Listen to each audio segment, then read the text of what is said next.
স্বাগত, নমস্কার, শুভকামনা। আজকে আমার আলোচনার প্রসঙ্গ প্রতিবাদের ভাষা। আজকে যারা অন্যায়ের বিরুদ্ধে, মবের বিরুদ্ধে এবং হত্যার বিরুদ্ধে আন্দোলন করছেন, মিছিল করছেন, মিটিং করছেন, বিভিন্ন জায়গা বক্তব্য রাখছেন, সামাজিক মাধ্যমে প্রতিবাদের ভাষা তুলে ধরেছেন, কণ্ঠ ব্যবহার করছেন, আমি সকলকে ধন্যবাদ জানাই, শুভকামনা জানাই।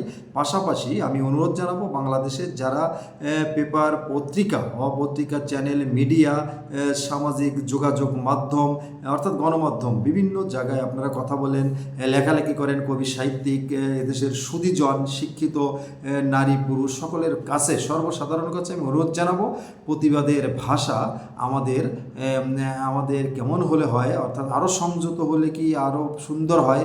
আমাদের প্রতিবাদের ভাষাগুলো আমরা সুন্দরভাবে যদি করি তাহলে পৃথিবীর মানুষ, অর্থাৎ সারা দেশের মানুষ, পৃথিবীর মানুষ আমরা যে সভ্য জাতি, সভ্য জাতি হিসেবে আরও প্রমাণিত হবে যে আমরা প্রতিবাদ করতে পারি। 1971 সালে দেশ স্বাধীন হয়েছে প্রতিবাদ করে, মিছিল মিটিংয়ের মাধ্যমে, স্লোগানের মাধ্যমে। অতএব আমরা প্রতিবাদ করব, অবশ্যই অন্যায়ের বিরুদ্ধে প্রতিবাদ করব, মবের বিরুদ্ধে প্রতিবাদ করব, আমরা ধর্ষণের বিরুদ্ধে প্রতিবাদ করব, আমরা অবৈধ যে যা করবে তার বিরুদ্ধে প্রতিবাদ করব। তবে এই প্রতিবাদের ভাষাটি আমার মনে হয় আরও সুন্দর হলে, পরিচ্ছন্ন হলে আরও গ্রহণযোগ্য হবে, আরও ভালো হবে।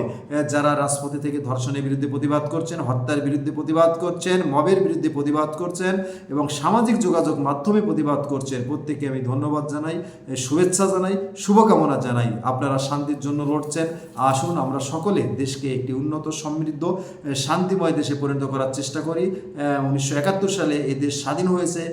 দেশকে একটি উন্নত, সমৃদ্ধ, শান্তিময় দেশ গড়ে তোলার জন্য, নিরাপত্তার দেশ গড়ে তোলার জন্য আমরা সেই শান্তিময়, নিরাপত্তায় এবং সকলের সমান অধিকার একটি দেশ গড়ে তুলব। অতএব আমি আশা রাখব আমরা সকলে এদেশে অন্যায়ের বিরুদ্ধে প্রতিবাদ করব, ন্যায়ের জন্য, শান্তির জন্য লড়াই করব।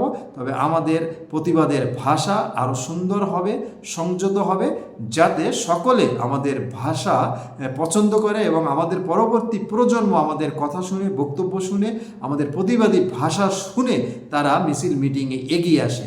আমি সকলের কাছে এই আশা রেখে আবারও যারা অন্যায়ের বিরুদ্ধে প্রতিবাদ করছেন, মবের বিরুদ্ধে প্রতিবাদ করছেন, ধর্ষণের বিরুদ্ধে প্রতিবাদ করছেন, হত্যার বিরুদ্ধে প্রতিবাদ করছেন, তাদেরকে ধন্যবাদ জানিয়ে, তাদের জন্য শুভকামনা জানিয়ে আমার আলোচনা আজকে এ পর্যন্তই। সকলে ভালো থাকবেন। নমস্কার।